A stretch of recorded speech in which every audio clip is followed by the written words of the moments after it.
ಗುರುಜಿ, ಅಹೋಬಿಲ ಕ್ಷೇತ್ರದ ರಮ್ಯ ತಾಣವನ್ನ ನೋಡಿದ್ವಿ, ಹಾಗೆ ನರಸಿಂಹನ ದರ್ಶನವನ್ನ ಕೂಡ ಮಾಡಿದ್ವಿ.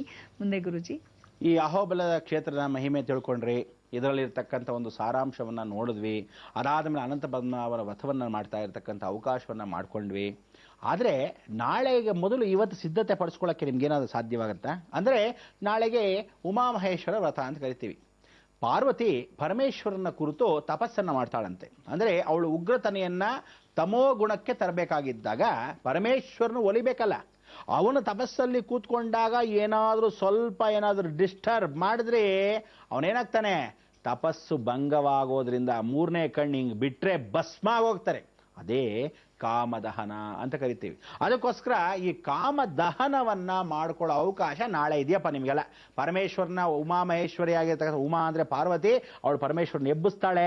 ಎಬ್ಸೋ ಸಮಯಕ್ಕೆ ನೀವು ಆ ವ್ರತವನ್ನ ಪ್ರಾರ್ಥನೆ ಮಾಡಿಕೊಂಡ್ರೆ ನಮ್ಮಲ್ಲಿರ್ತಕ್ಕಂಥ ದುರಾಸೆಗಳಿದೆಯಲ್ಲ, ದುರಾಭಿಮಾನಗಳಿರುತ್ತಲ್ಲ, ಅಂಥ ಒಂದು ದುರಹಂಕಾರಗಳಿರುತ್ತಲ್ಲ, ಅದೆಲ್ಲ ಅಟ್ಟಹಾಸದಿಂದ ಭಸ್ಮವಾಗಕ್ಕೆ ಅವಕಾಶ. ಕೆಲವ್ರಿಗೆಲ್ಲ ಬೇಡ, ಏನು ಭಸ್ಮವಾಗಬೇಕಲ್ಲ, ನನ್ನ ಪಾಠ ಇರ್ತೀನಿ ಅಂದ್ರೆ ನಿಮ್ಮ ಹಣೆ ಬರ ಇಟ್ಕೊಳ್ಳಿ, ಬೇಡ ಅಂದವ್ರು ಯಾರು. ಆದರೆ ನಾಳೆ ದಿವಸಕ್ಕೆ ಇವತ್ತು ಉಮಾಮಹೇಶ್ವರ ವ್ರತಕ್ಕೆ ಎಲ್ಲರೂ ಸಿದ್ಧತೆ ಪಡಿಸ್ಕೊಳ್ಳೋಕೆ ಏನು ಮಾಡಬೇಕು, ಒಂದು ಪಾರ್ವತಿ ಪರಮೇಶ್ವರ ಫೋಟೋ ಸಾಧಾರಣವಾಗಿ ಎಲ್ಲರದ್ದು ಇರುತ್ತೆ. ನೀವೇನು ಮಾಡಿ, ಫ್ಯಾಮಿಲಿ ಸಮೇತ ಇರತಕ್ಕಂಥ ಪಾರ್ವತಿ ಪರಮೇಶ್ವರಗಿಂತ ಬರೀ ಪಾರ್ವತಿ ಪರಮೇಶ್ವರ ಇರ್ತಾರೆ. ಅದರಲ್ಲಿ ಗಣಪತಿ ಯಾರಿಲ್ಲ, ಬರೀ ಪಾರ್ವತಿ ಪರಮೇಶ್ವರ ಉಮಾಮಹೇಶ್ವರ ಇಬ್ಬರೇ ಇರಬೇಕು. ಅಂಥ ಒಂದು ಅರ್ಧನಾರೀಶ್ವರನಾಗಿರ್ತಕ್ಕಂಥದ್ದು ಇಂಥದ್ದೆಲ್ಲ ತಗೊಂಡು ಪೂಜೆ ಪುರಸ್ಕಾರವನ್ನು ಮಾಡಬೇಕಾದ್ರೆ ಆ ಪಾರ್ವತಿ ದೇವಿಯು ಪೂಜೆ ಮಾಡ್ತಾಳೆ. ಅದಕ್ಕೆ ಇಂಥ ಒಂದು ಪಾರ್ವತಿ ದೇವಿಯ ಒಂದು ಮಹಿಮೆ, ಅಂಥ ಒಂದು ಮಹಾಮಾನವತ್ವಾಗಿರ್ತಕ್ಕಂಥ ಅನುಗ್ರಹ ತಮಗೆಲ್ಲರಿಗೂ ಸಿಗಲಿ ಅನ್ನೋ ಒಂದು ಅನುಗ್ರಹಕ್ಕೆ ನೀವೆಲ್ಲ ನಾಳೆ ಏನು ಮಾಡಬೇಕು, ಮಣ್ಣಿನ ಮಡಿಕೆ ಅಂತ ಕರಿತೀವಿ. ಈ ಮಣ್ಣಿನ ಮಡಿಕೆಯಲ್ಲಿ ಏನು ಮಾಡಬೇಕು, ಅಕ್ಕಿಯನ್ನು ಮಾಡ್ತಕ್ಕಂಥವ್ರು, ಅನ್ನವನ್ನು ಮಾಡ್ತಕ್ಕಂಥವ್ರು, ನೈವೇದ್ಯವನ್ನು ಮಾಡ್ತಕ್ಕಂಥವ್ರು ನಾಳೆ ದಯವಿಟ್ಟು ಮಣ್ಣಿನ ಮಡಿಕೆಯಲ್ಲೇ ಮಾಡ್ಕೊಳ್ಳಿ. ಇದಕ್ಕೆ ರೇಣುಕಾ ಎಲ್ಲಮ್ಮನಿಗೆ ಬಹಳ ಪ್ರೀತಿ. ಪರಮೇಶ್ವರನ ಧರ್ಮಪತ್ನಿ ಆಗಿರ್ತಕ್ಕಂಥವಳು, ಅಂಥ ಒಂದು ಜಗಜ್ಜನನಿ ಆಗಿರ್ತಕ್ಕಂಥವಳು. ನಾಳೆ ಮಣ್ಣಿನ ಮಡಿಕೆಯಲ್ಲಿ ಯಾರ್ಯಾರು, ಅದು ವಿಶೇಷ ಅಂದರೆ ಬುಧ ಅಲ್ವೇ, ಆ ಬುಧನ ಸ್ಥಿರವಾಗಿರ್ತಕ್ಕಂಥ ದಿನದಂದು ಯಾರು ಉಮಾಮಹೇಶ್ವರ ವ್ರತವನ್ನು ಮಾಡಿದಾಗ ಭೂಮಿಯ ಮಣ್ಣಲ್ಲೇ ನಾವು ನೈವೇದ್ಯವನ್ನು ಮಾಡಿದಾಗ ಬಹಳ ವಿಶೇಷ. ಅವಳಿಗೆ ಇಷ್ಟವಾಗಿರತಕ್ಕಂಥದ್ದು ಏನು ಅಂದರೆ, ಪರಮೇಶ್ವರನಿಗೂ ಇಷ್ಟ, ಇವಳಿಗೂ ಇಷ್ಟ. ಅಂದರೆ ಏನು, ಖಾರದ ಪೊಂಗಲ್ಲು. ಅಂದರೆ ಏನು, ಮೆಣಸನ್ನ ಹಾಕಿ ಖಾರದ ಪೊಂಗಲ್ಲನ್ನು ಮಾಡ್ಕೋಬೇಕು. ಸಿಹಿಗೆ ಮಾಡ್ಕೊಳ್ಳೋಕ್ಕೆ ಬೆಲ್ಲದನ್ನ, ಗುಡಾನ್ನ, ಈ ಎರಡೂ ನೈವೇದ್ಯ ಮಾಡಬೇಕು. ಉಮಾಮಹೇಶ್ವರಿ ದೇವಿಗೆ ಪ್ರಿಯವಾಗಿರೋದು ಗುಡಾನ್ನ, ಪರಮೇಶ್ವರನಿಗೆ ಪ್ರಿಯವಾಗಿರೋದು ಖಾರದ ಪೊಂಗಲ್. ಅಂದರೆ ಈಗ ಸಾಧಾರಣವಾಗಿ ನೀವು ತಮಿಳುನಾಡಲ್ಲಿ ಹೋಗ ಖಾರದ ಪೊಂಗಲ್ ಅಂತೀವಲ್ಲ, ಹಾಗೆ ಇಲ್ಲಿ ಕಿಚಡಿ ಮಾಡಿ ಇಟ್ಬಿಡ್ತೀರಾ ಭಾಳ ಜನ. ಕಿಚಡಿಗೂ ಖಾರದ ಪೊಂಗಲ್ಗೂ ವ್ಯತ್ಯಾಸ ಇದೆ ಸ್ವಾಮಿ. ಎಷ್ಟೋ ಜನ ಇಲ್ಲಿರೋತಕ್ಕಂಥವ್ರು ಪೊಂಗಲ್ ರೀ ಅಂದ್ಬಿಡ್ತೀರಾ. ಪೊಂಗಲ್ ಅಲ್ಲ, ಕಿಚಡಿ. ಕರ್ನಾಟಕದಲ್ಲಿ ಮಾಡೋದು ಕಿಚಡಿ, ತಮಿಳುನಾಡಲ್ಲಿ ಮಾಡೋದು ಪೊಂಗಲ್. ಆಮೇಲೆ ಮೆಣಸನ್ನ ಅನ್ನದಿಂದ ದೂರ ಮಾಡಬಾರ್ದು, ಮೊದಲೇ ಹೇಳಿದ್ದೀನಿ. ಅದು ವಾತ ಶ್ಲೇಷ ಕಫ, ಒಳಗಡೆ ಇರತಕ್ಕಂಥ ಪಿತ್ತ ಎಲ್ಲ ತೆಗೆದು ಹಾಕಕ್ಕೆ ಆ ಮೆಣಸು.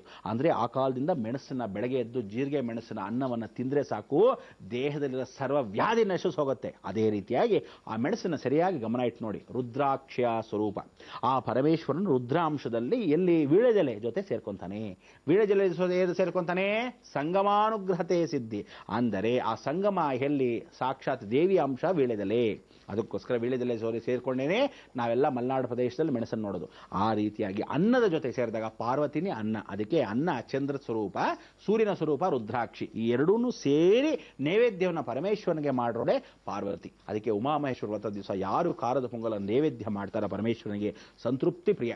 ಆಮೇಲೆ ತಿನ್ನುವಾಗ ಮೆಣಸೆಲ್ಲ ಬೇರೆ ಬೇರೆ ಇಟ್ಬಿಡ್ತೀರಾ, ಏನು ಘಾಟು ಗೀಟು ಅಂದ್ಕೊಂಡು ಬಾಯಿ ಮುಚ್ಕೊಂಡು ತಿನ್ನಿ, ಏನು ಗಂಟು ಹೋಗಲ್ಲ. ಏನೇನೋ ಸೇರ್ತಿರಂತೆ, ಕುಡಿತಿರಂತೆ, ತಿಂದು ಹಾಳಾಗಿ ಹೋಗ್ತಿರಂತೆ ಅಂತಂದ್ರೆ ಇದ್ರ ಯಾವ ಮಹಾ ಇದೇನು ನಿಮ್ಮನ್ನೇನು ಹಾನಿ ಮಾಡಲ್ಲ. ಒಳಗಡೆ ಇರ್ತಕ್ಕಂಥ ಎಲ್ಲ ನೋವುಗಳನ್ನು ದೂರ ಮಾಡುತ್ತೆ, ಎಲ್ಲ ವಿಷವಾಗಿರ್ತಕ್ಕಂಥ ದೇಹಗಳನ್ನು ಶುದ್ಧೀಭೂತಗೊಳಿಸುತ್ತೆ. ಮೋಷನ್ ಸರಿಯಾಗಿ ಬರಲಿಲ್ವ ಅದನ್ನು ಕೂಡ ಸರಿಪಡಿಸುತ್ತೆ. ಅದರಿಂದ ಇದನ್ನು ಚೆನ್ನಾಗಿ ಊಟದ ಜೊತೆಗೆ ಆ ನೈವೇದ್ಯವನ್ನು ಮಾಡಿರ್ತಕ್ಕಂಥ ಪ್ರಸಾದ ಪೂರ್ವಕವಾಗಿ ದೇವರುಗಳ ನೆನೆಸಿ ತಿನ್ನಬೇಕು ಅಂತ ನಾಳೆ ಮುಖಾಂತರವಾಗಿ ಹೇಳ್ತಾ ಇದ್ದೀನಿ. ಬಹಳ ಚೆನ್ನಾಗಿ ಜ್ಞಾಪಕ ಇಟ್ಕೊಳ್ಳಿ. ಅನಂತ ಪದ್ಮಾವತಿಗೆ ಸಾಯಂಕಾಲ ಹೋಗೋದು ಮರಿಬೇಡಿ. ಸಾಯಂಕಾಲ ಹೋಗಿ ತುಳಸಿಯನ್ನು ಕೊಡಬೇಕು, ಕಾಮಲದ ಜೊತೆಗೆ ಬಿಲ್ವಪತ್ರೆಯನ್ನು ಕೊಡಬೇಕು. ಬಿಲ್ವ ವೃಕ್ಷವನ್ನ ಪ್ರದಕ್ಷಿಣಾಕಾರದಲ್ಲಿ ನಮಸ್ಕಾರ ಮಾಡಬೇಕು. ಎಷ್ಟೋ 32. ಆ 32 ನಮಸ್ಕಾರ ಲಕ್ಷ್ಮೀಗೆ ಪ್ರಿಯ, 16 ಪ್ರಿಯವಾಗಿರ್ತಕ್ಕಂಥ ದೇವಿ ಪ್ರಿಯ. ನೀವು ನಮಸ್ಕಾರ ಮಾಡಿಕೊಂಡು ಪರಿಪೂರ್ಣ ಅನುಗ್ರಹ ತಗೊಳ್ಳಿ. ಆ ಕಾಯಿಗಳನ್ನು ದರ್ಶನ ಮಾಡಿ ಲಕ್ಷ್ಮೀ ನೋಡಿದಷ್ಟೇ ಶ್ರೇಷ್ಠತೆ. ಬಿಲ್ವಪತ್ರೆನೂ ಲಕ್ಷ್ಮಿನೇ, ತುಳಸಿನೂ ಲಕ್ಷ್ಮಿನೇ. ಇಬ್ಬರು ಸಮೇತವಾಗಿ ಅನಂತ ಪದ್ಮನಾಭ ವ್ರತವನ್ನು ಮಾಡಿದಾಗ ನಿಮಗೆ ಅನುಕೂಲ. ಆದ್ದರಿಂದ ವ್ರತವನ್ನು ಹಿಡಿಬೇಡಿ, ಪೂಜೆಯನ್ನು ಅನಂತ ಪದ್ಮನಾಭ ಪೂಜೆಯನ್ನು ಮಾಡ್ಕೊಳ್ಳಿ. ವ್ರತ ಇದ್ದವರು ಮಡಿ ಆಚರಣೆಯಿಂದ ಮಾಡ್ಕೊಳ್ಳಿ. ಬಹಳ ಉನ್ನತ ಸ್ಥಾನದಕ್ಕೆ ಹೋಗ್ತಕ್ಕ ಅವಕಾಶಗಳನ್ನು ಆ ನಾರಾಯಣ ಕೊಡ್ತಾನೆ. ನಾರಾಯಣ ಜೊತೆಗೆ ಈ ಪರಮೇಶ್ವರನು ಕೊಡ್ತಾನೆ. ನಿಮ್ಗೆಲ್ಲರಿಗೂ ಒಳ್ಳೇದಾಗ್ಲಿ ಅಂತ ಮುಖಾಂತರ ಹೇಳ್ತಾ ನಾವು ಪ್ರತಿದಿನಂತೆ ನಾಳೆ ನರಸಿಂಹ ಯಾರೋ ಎತ್ತ ಏನು ಅಂತ ನೀವೆಲ್ಲ ಕಾಯ್ತಾ ಕೂತ್ಕೋಬೇಕು, ಕಾತರದಿಂದ ಇರಬೇಕು. ಪ್ರತಿದಿನದ ನರಸಿಂಹನ ಮರೀದೇ ನೋಡ್ತಕ್ಕಂಥ ಅವಕಾಶವನ್ನು ಭಗವಂತ ಕೊಡ್ತಾನೆ. ಎಷ್ಟು ಮಟ್ಟಕ್ಕೆ ಸಾಧ್ಯವೋ ಅಷ್ಟು ಮಟ್ಟಕ್ಕೆ ತೋರಿಸ್ತೀನಿ. ಆದರೂ ಸಹ ಎಷ್ಟೇ ತೋರಿಸಿದ್ರು ನೀವುಗಳು ಸ್ವತಃ ಅಲ್ಲಿ ಹೋಗಿ ಆ ಭೂಮಿ ಮೇಲೆ ನಿಮ್ಮ ಪಾದಾರ್ಪಣವನ್ನು ಮಾಡಿ ಭಗವಂತ ನಿಷ್ಠೆಯಲ್ಲಿ ನಿಮ್ಮ ದೇಹವನ್ನು ಶ್ರಮಿಸಿ ಆ ದರ್ಶನವನ್ನು ಮಾಡಿದಾಗ ಆ ದೋಷಗಳು, ಆಗ್ರಹ ದೋಷಗಳು ಅಂತಂಥವ್ರಿಗೆ ಆ ಪರಿಹಾರಗಳು ಸಿಗತ್ತೆ. ಖಂಡಿತ ಇದು ಸತ್ಯ. ಆಕೆ ಅಂದರೆ ಆ ಕಲಿಯುಗದ ಅನುಗ್ರಹವರೆಗೂ ಈ ನರಸಿಂಹ ಬಂದಿಯಾನೆ. ಕೃತಯುಗದಿಂದ ಅಂದರೆ ತ್ರೇತಾಯುಗ, ದ್ವಾಪರಯುಗ ಎಲ್ಲ ದಾಟ್ಕೊಂಡು ಬಂದಿಯಾನೆ. ಇಂಥ ಒಂದು ಅನುಗ್ರಹ ನಿಮ್ಗೆಲ್ಲರಿಗೂ ಆಗಕ್ಕೆ ನಾವೆಲ್ಲ ಏನು ಹರಿಸ್ಬೇಕು? ಲೋಕ ಸಮಸ್ತ ಸುಖಿನೋ ಭವಂತು, ಸನ್ಮಂಗಳಾನಿ ಭವಂತು. ಗುರುಜಿ, ಅಹೋಬಿಲ ನರಸಿಂಹನ ದರ್ಶನವನ್ನ ಮಾಡಿಸಿದ್ವಿ, ಅದ್ಭುತವಾಗಿತ್ತು. ಹಾಗೆ ಇವತ್ತು ಅನಂತ ಪದ್ಮನಾಭ ವ್ರತ ಅದು ಹೇಗೆ ಆಚರಿಸ್ಬೇಕು ಅಂತ ಹೇಳಿದ್ರಿ. ನಾಳೆ ಉಮಾಮಹೇಶ್ವರಿ ವ್ರತ ಅಂತ ಕೂಡ ಹೇಳಿದ್ರಿ. ಅದಕ್ಕೆ ನಾವೆಲ್ಲರೂ ಹೇಗೆ ತಯಾರಿ ಮಾಡ್ಕೋಬೇಕು ಅಂತ ಹೇಳಿದ್ರಿ. ನಮ್ಮ ಈ ಕಾರ್ಯಕ್ರಮಕ್ಕೆ ಆಗಮಿಸಿ ಇಷ್ಟೆಲ್ಲ ಮಾಹಿತಿಯನ್ನ ನೀಡಿದ್ದಕ್ಕಾಗಿ ಧನ್ಯವಾದಗಳು ಗುರುಜಿ. ವೀಕ್ಷಕರೇ, ಗುರುಜಿ ಅವ್ರು ಹೇಳ್ದಾಗೆ ನಾಳೆ ಯಾವ ನರಸಿಂಹನ ದರ್ಶನವನ್ನ ಮಾಡಿಸ್ತಾರೆ ಅಂತ ಕಾಯ್ತಾ ಇರ್ತೀರಾ ಅಲ್ವಾ? ಹೋಗ್ ಬರ್ತೀವಿ. ಮತ್ತೆ ನಾಳೆ ಭೇಟಿಯಾಗೋಣ. ನಮಸ್ಕಾರ.